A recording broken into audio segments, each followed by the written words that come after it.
I'm Jack Patty, and this is the Senior Minute, successfully serving seniors.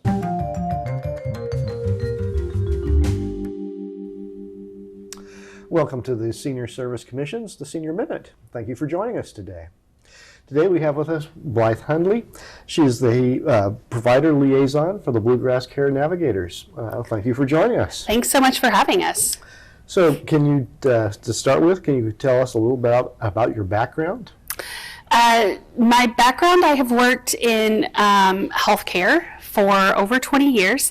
I have worked in an outpatient clinic setting, inpatient hospital setting, skilled nursing facility setting, and now I am currently in the palliative care and hospice setting as well. Very good. Well, thank you for joining us. Thanks so much for having me. So the topic here today is 5 wishes. Not sure if people have heard about this, but can you give us just a sort of a high-level background of what 5 wishes is? Sure. 5 wishes is an advance directive. It includes a living will. It is unlike many other advance directives in that it is very simple to read. It also goes a lot more in depth than other advance directives. So it is it's a very special advance directive that I would encourage anyone to take a look at and to talk with your family about because of how different it is from other advance directives. I do love the fact that it is still a legal document, which is very helpful, but it does not require assistance from a lawyer to fill it out. And I just think that that can be so beneficial for those who are intimidated by that or who want more time to think through it and look through it. This allows that to happen. So not to give you a gotcha question, but you actually were, when you were talking about that, used the term advance directive. So for the seniors out there that might not know what that means, can you describe it? What makes it an advance directive versus Sure. else? An advance directive is planning something in advance. So it is planning for your future. A living will is a type of advance directive, but an advance directive doesn't necessarily have to be a living will. It's confusing. But a living will is specific to what your wishes are at end of life. And an advance directive can include a little bit more than that. And one of the great things about 5 wishes is that it goes even further. And it really allows you and your loved ones to explore. So you've actually used the term living will. It was my next question. So how does well, that's perfectly fine. So how does the 5 wishes advance directive differ from something like that's a living will or a will, even, those other kinds of documents we sometimes hear about? Good question. An advance directive is, again, what your wishes are for the future. And then when people usually fill out this information, a lot of times they fill out a living will, sometimes with their attorney, sometimes with their physician, and it is typically, I do want this at end of life care, or I don't want this at end of life care, in regards to the medical decisions being made. What 5 wishes does is it goes a little bit deeper. It covers your healthcare power of attorney, which is very important. It names that and it allows you to name several in case someone is unavailable. And then it also goes into what you would want for end-of-life care, but it goes a little bit further. Most living wills say, I do want this or I don't want this. Let's take intubation as an example. I do want to be intubated if something were to happen to obstruct my airway, or I do not want to be. 5 wishes is the only advance directive that I've seen, and there might be others out there, that includes a 3rd option that says, I would like that if the doctor thinks it will help at this time. Right. And I think that 3rd option really frees up some of the anxieties that people feel about these very black and white choices. And so the 3rd option I really love as something that makes it a little bit more user-friendly, in my opinion.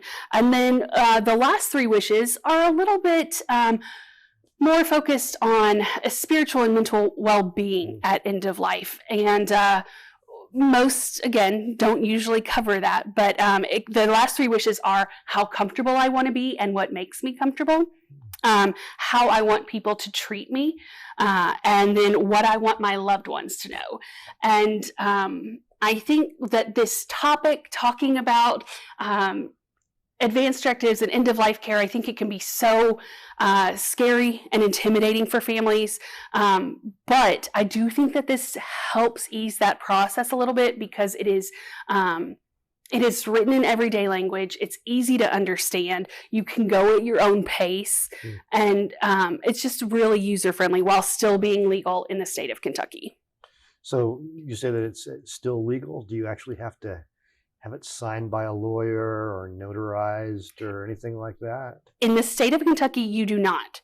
Okay. If you have filled it out and have 2 witnesses that sign it, then it is a legal document. Okay. Does 5 Wishes cost anything?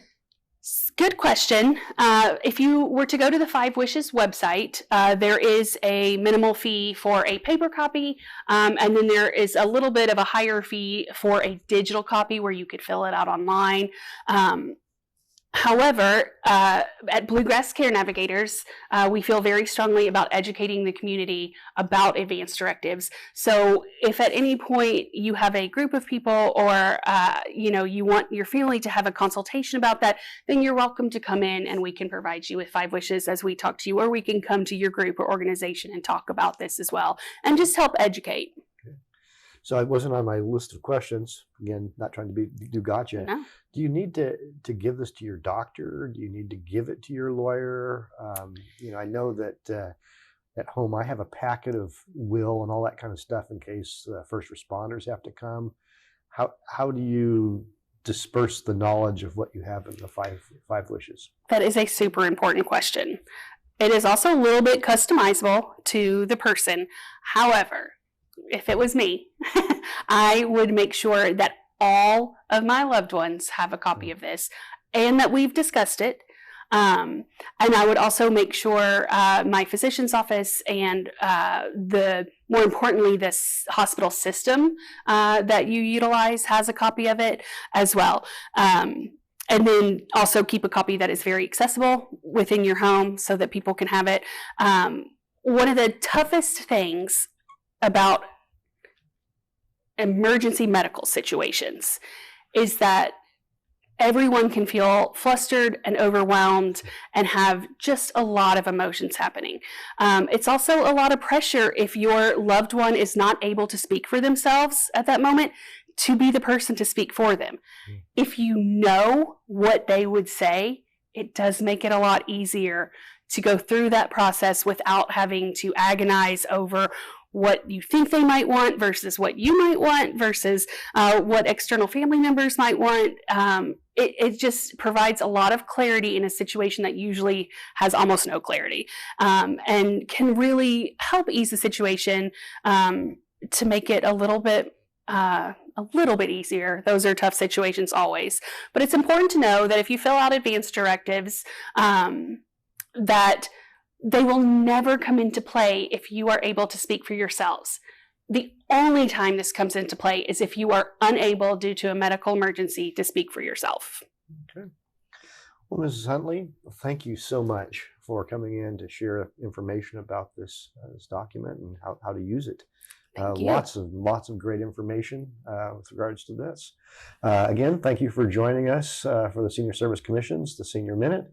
Thank you, Ms. Hundley. Thank you so much. Have a nice day.